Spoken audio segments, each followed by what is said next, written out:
नाज़रीन, 6 ॾींहं अॻु हेस्को अमलदारनि जी मुबैना ग़फ़लत सबबि बिजलीअ जे करंट में फ़ौत थियल हेस्को मुलाज़िम अख़लाक़ गुपचाणी जे खून सां इंसाफ़ न थियो, जॾहिं त फ़ौती शख़्स जी न्याणियुनि समेत सवें माण्हुनि सियासी समाजी तंज़ीमुनि पारां एहतिजाजी रैली कढी वई। उन ई हवाले सां रिपोर्ट कयो आहे मसूद ज़ंगे जो।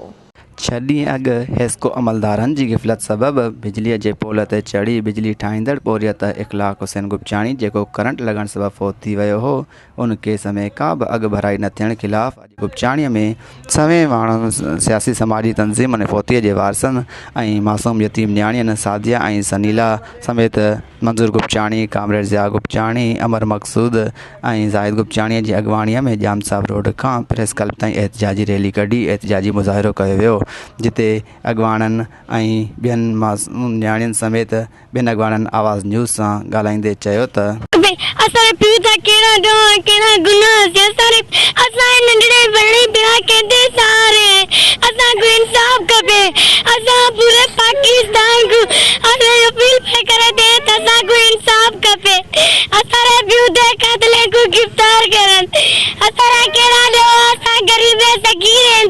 आला इदारनि खां मुतालबो था कयूं त इख़लाक़ हुसैन जे क़ातिलनि खे गिरफ़्तार कयो वञे ऐं असां सां इंसाफ़ कयो वञे। पुरमन रैली एहतिजाज थियो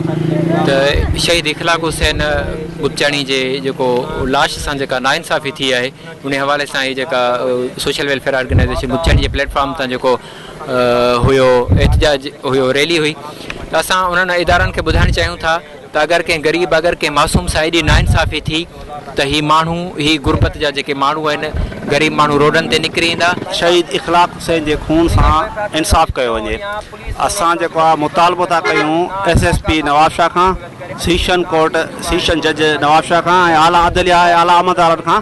त इख़लाक़ जे खून सां इंसाफ़ कयो वञे। जवाबदार नाइल जेको इदारे में वेठल माण्हू नाइल जेके वेठा आहिनि, उन्हनि असां सां कोई क़िस्म जेको राब्तो न कयो आहे। पुलिस डिपार्टमेंट, वॾी अफ़सोस जहिड़ी ॻाल्हि त police department, Nawab Shah ji police department को बि एक्शन न खयो आहे।